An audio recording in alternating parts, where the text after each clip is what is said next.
Hi, I'm Malika Bilal. And I'm Omar Badar, and you're in the stream. Today, we'll discuss the latest developments in 3 stories we've been following. First, Zika is on the move. Warnings emerge of a spread to Europe. Then we'll head to Nigeria. Has the return of one of the Chibok girls rekindled hope for millions who have been following their story? And finally, the battle for transgender rights in the United States moves to an intimate space, the restroom. What impact are bathroom bills having? Now remember, this is also your conversation, so you can join it by using the hashtag AJStream.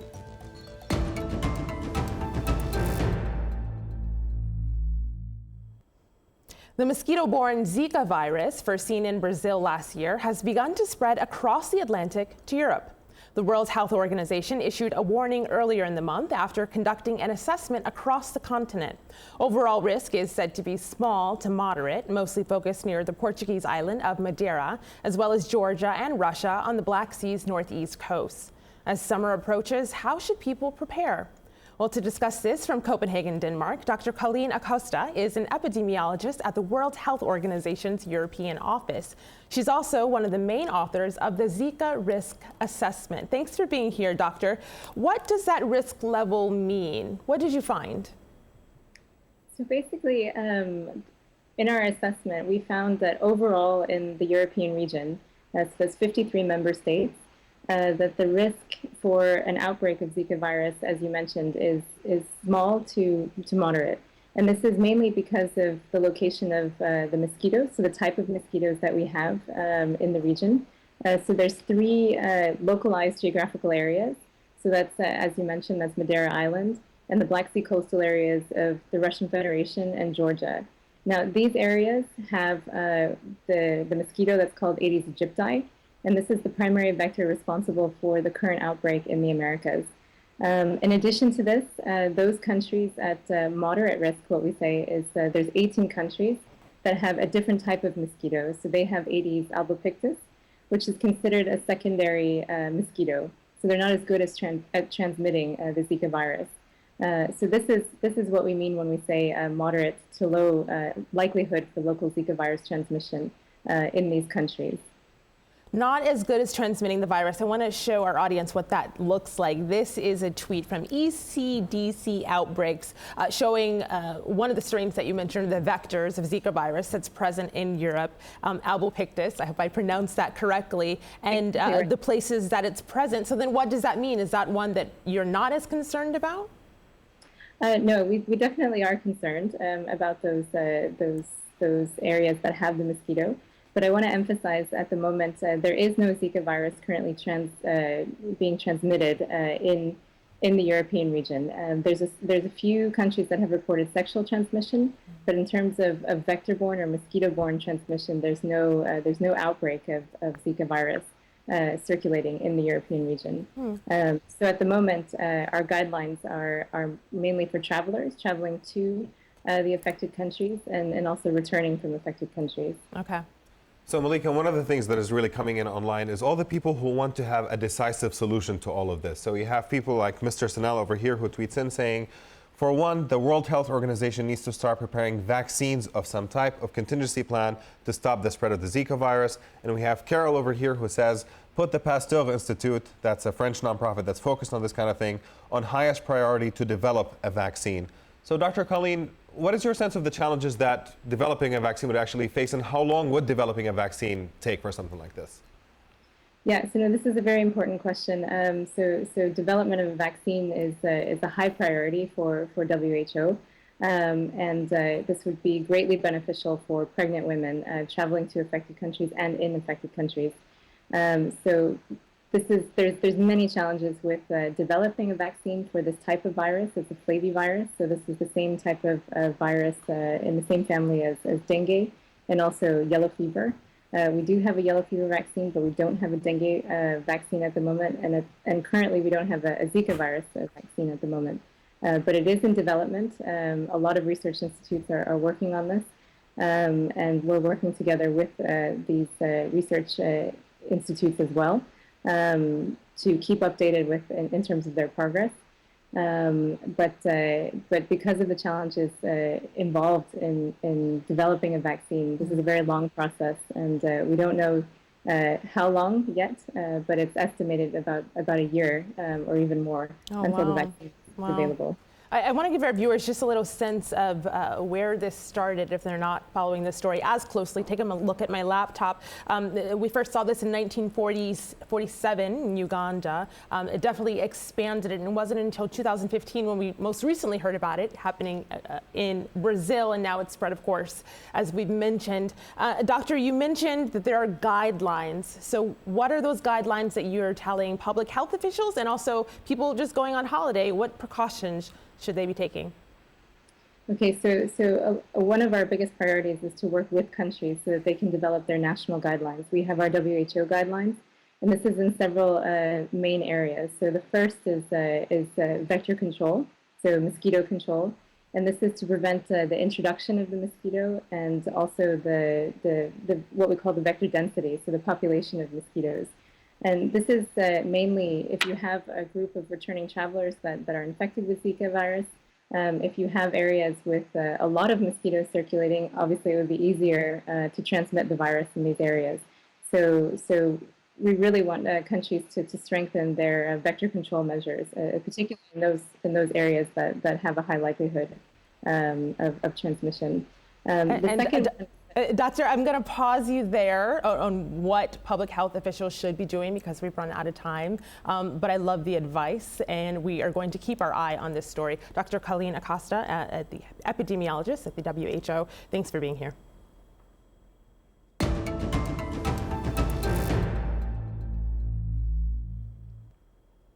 After being held for more than 2 years by Boko Haram, one of the kidnapped Chibok schoolgirls has returned.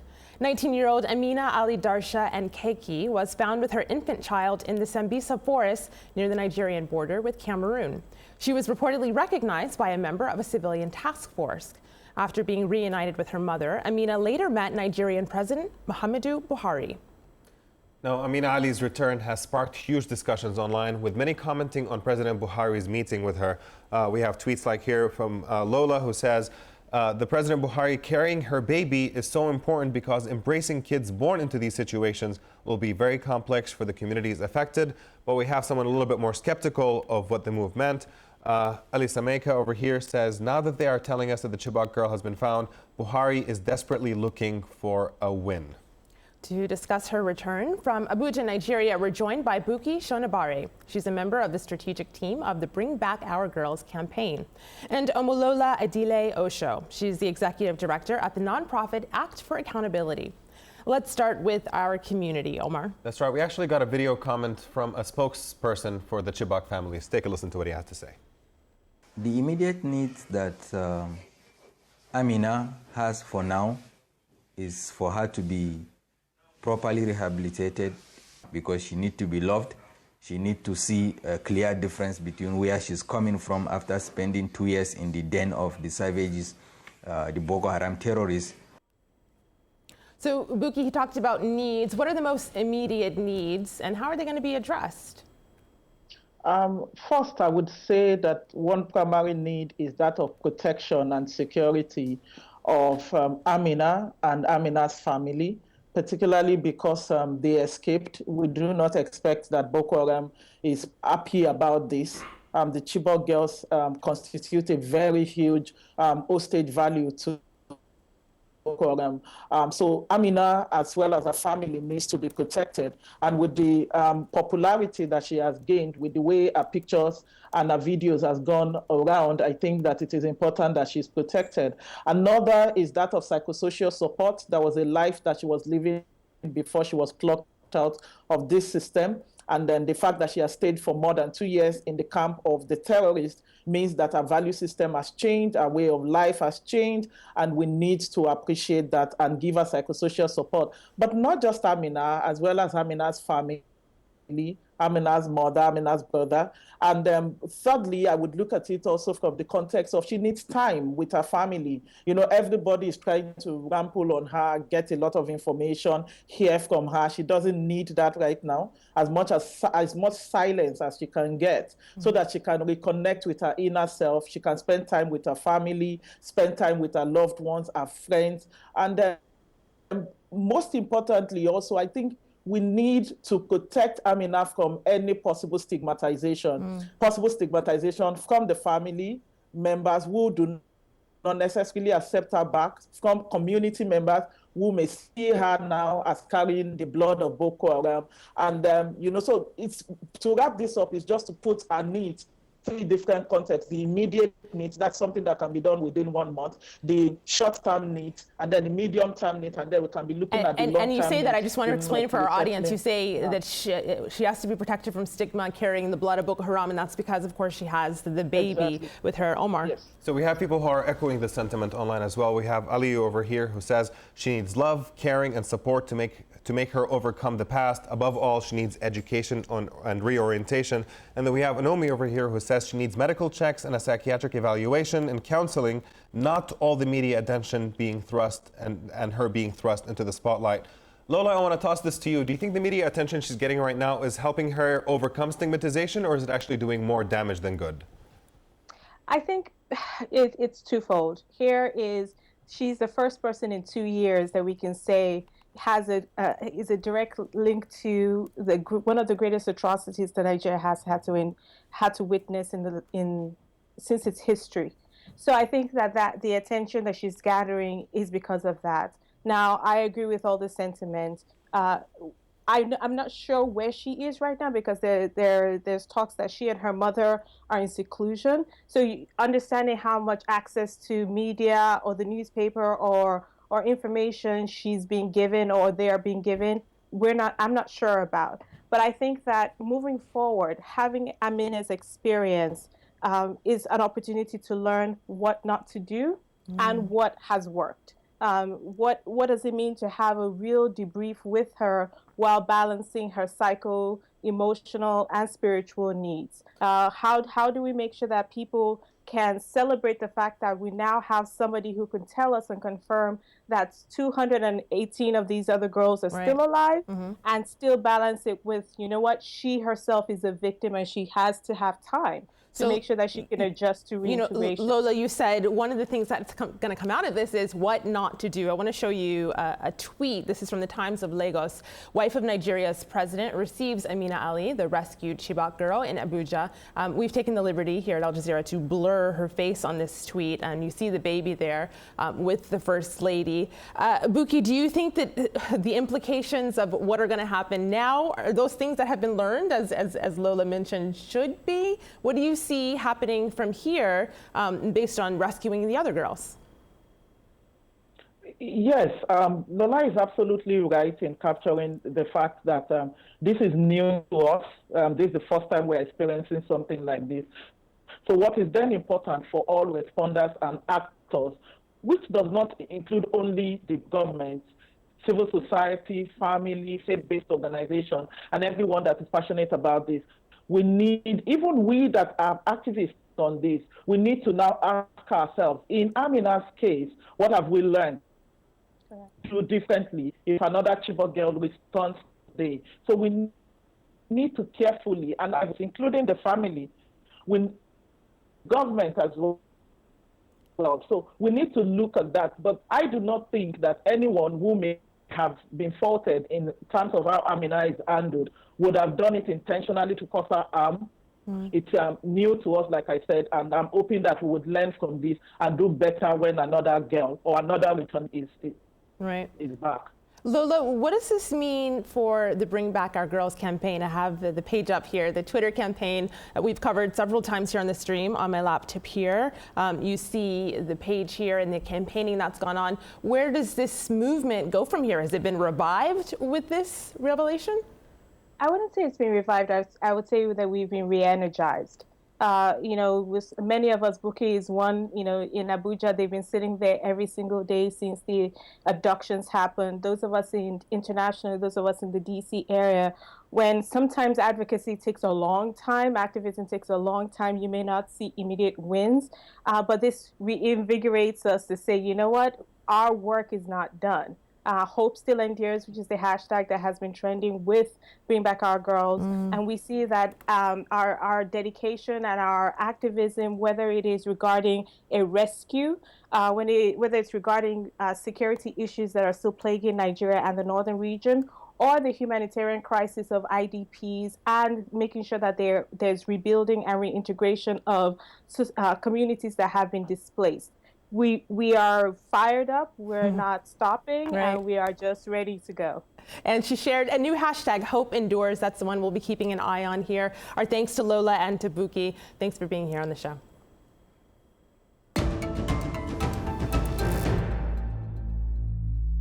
The Obama administration has sent out a directive to every public school in the country to allow transgender students to use the bathrooms that match their gender identity. Face the threat of lawsuits and possible loss of federal funds for the states in which they live. Some states are pushing back, including Texas. When you pass these ordinances and these rules, particularly in the adult sector, it says any person, any man who feels like he's a transgender, he feels like he's a woman, can go in. They don't have to be dressed like a woman. They can be dressed like an ordinary man. And what this creates, Megan, is a great loophole for all the sexual predators and sex offenders. Yes, a loophole, my friends. That's what it creates, a loophole. Because that's what perverts have been waiting for, loopholes. However, this argument falls flat every single time. Just think about it. We have labeled these people as perverts, as sex offenders, and you think they're waiting for the laws to change? That's what you're thinking? As you saw there in that clip from the satirical Daily Show, the issue of transgender bathroom bills has been divisive and deeply politicized in the U.S. We're joined now by Sarah McBride, an LGBT rights activist based in Washington, D.C. Now, Sarah, lots of people take bathroom selfies, but most people's don't go viral. So I pulled up this one on my laptop. This is you in a bathroom in North Carolina, and you write, "Here I am using a women's restroom that I'm technically barred from being in. They say I'm a pervert. They say I'm a man dressed as a woman. They say I'm confused." Sarah, tell us about this photo and why you took it and the reaction to it. Sure. Well, thank you so much for having me on. I was down in North Carolina interacting with transgender people across the state who'd been impacted by HB2, who saw their government target them for discrimination and bullying. And so after an interview in a North Carolina government building, I decided that I was going to take a public stand. As a transgender person, I was using a restroom that I was technically barred from being in. And after I got ready to leave, I was alone in the restroom, and I decided to take the picture because I wanted to get past the rhetoric and the unfounded fears that, as Trevor Noah alluded to, have been circulating, and really underscore that this is about real people who need to access bathrooms every day of their lives, and barring people like me from restrooms consistent with our gender identity, it doesn't help anyone, and allowing to use restrooms just without fear of discrimination, it doesn't hurt anyone. So, Sarah, we have people who actually agree with this, but there's a debate on the importance of this issue. So somebody like Dandelion says, "I have seen a trans woman in line at the restroom and she was so scared someone was going to attack, so I stood by her for solidarity." On the other hand, we have Yuruk who says, "I support free choice, but to discuss this like it's the most important issue ever is like rearranging the deck chairs on the Titanic." For people who don't see this as important enough, what do you say to them to convince them that this is an issue that should be taken seriously? Well, I'll first say that transgender people and transgender advocates were not searching and looking for a debate about our bathroom access. This issue sort of found us after the governor of North Carolina decided that it was a priority to target transgender people and bar us from restrooms. But what I'll say is that if you can't access a restroom consistent with who you are, it becomes much more difficult to go to school. It becomes much more difficult to go to work. It becomes much more difficult to fully and equally participate in public life. These bathroom bills are about targeting an already vulnerable population, singling them out for discrimination, and creating a culture of fear that transgender people already have to live in day to day, but one that becomes that much more worse when the governor and the state legislature in a state effectively deputize people to play bathroom police. I want to show our audience here, because we were talking about North Carolina. Of course, they're not the only state in the U.S. To have a legislation that it's trying to impact this. Some in Oklahoma State House, this is the headline on a Reuters piece, urge Obama impeachment over bathroom rule. Oklahoma's not alone. Of course, there's also Texas. So, Sarah, do you speak to transgender youth and transgender students who are affected by these bills or will be affected by these bills, and what do they tell you? Absolutely. When I was in North Carolina, there was one individual who I interacted with, a young transgender boy named Finn, who even before HB2 passed, went from school to school to school trying to find a place that would affirm his identity and respect him as an equal human, which is something that all of us want. He ended up dropping out of school because he couldn't find a place that would treat him fairly and respectfully. So I've talked to folks who have woken up the day after this and are living in fear that discrimination could lurk around any corner. And the reality is this directive, this guidance from the Obama administration, it's just that, it's guidance, and it's interpreting something that the federal government has been doing for several years now, which is utilizing existing sex protections to protect transgender people from discrimination. And it's a result of the fact that more and more Americans know people who are transgender and want to do right by both the law and their transgender students and coworkers. So they sought out the federal government for guidance and as to how to do that. So, Sarah, I'll throw one more concern at you that is coming from our online community. We have Lagos Chick who tweeted in saying, I would be uncomfortable sharing a restroom with a transgender person. It's not just about them, it's about us too. Maybe a third toilet as a suggestion. Where do you think that discomfort actually comes from for people like Lagos Chick? Sure. Well, I think it comes from ignorance around transgender people and transgender identities. The reality is that you can't discriminate based on discomfort. Transgender people have been utilizing restrooms next to non-transgender people for decades now, and this wasn't a problem. And pushing us as a community into a third restroom is stigmatizing. It reinforces prejudices and bigotry that transgender people already have to face. The reality is we just want to be able to access the restrooms we've been using for our lives, throughout our lives. And making this into a political issue is really unfair to a community that already faces pervasive discrimination, unemployment, high rates of poverty, and homelessness. I wanted to share a tweet that I saw earlier today and I thought was pretty pertinent for today's conversation. This is John Lewis, civil rights activist leader here in the United States, who tweeted, 55 years ago, I was arrested in the Jackson, Mississippi bus station for using a whites-only restroom. He puts a hashtag good trouble. And then BuzzFeed reporter Joel Anderson writes, we've been fighting over who can use public restrooms for quite a while, broadening out this discussion there. Sarah, do you see this as the civil rights issue of your time? Well, I certainly think full and equal access to public life is a longstanding core component of equality and fairness in this country. Bathroom access has been in part at the center of every struggle for non-discrimination protections and equal civil rights in this country, whether it was in the 1960s, whether it was with the Equal Rights Amendment, or the push for the Americans with Disabilities Act. And it's the same tired tactics that try to prey on people's lack of understanding around trans identities and understandable feeling of vulnerability in public restrooms. But at the end of the day, we need to make sure that we don't wade into legislating people's access to restrooms, forbidding them from restrooms, and that we just treat everyone with dignity and fairness and respect. And that's all transgender people are asking for. Of course. If there's one thing that you want people watching today to take away from your story, what would it be? I would just say that I understand that people are still learning about transgender people and identities. I understand that people might be a little uncomfortable at first, but please know that we are people. We love and we cry, we laugh, we dream, we hope, we fear just like everyone else. And at the end of the day, being able to access restrooms that make sense for us is a core component of our ability to participate in public life. And if we can't do that, then we're being effectively legislated out of existence. And so I just hope that empathy and love wins out in this fight as it has won out in previous fights. Poignant words there, and great way to end this conversation with Sarah. We have to leave it there because we're out of time. We have just enough time, though, to get the last thought from our community. Omar. I'll give you this comment from Facebook from Rob, who has a solution, but he's skeptical about how applicable it is for us in the U.S. Says, obviously, the concept of unisex toilets, which are common in Europe, Australia, and New Zealand, is a concept that is just a little too weird for the U.S.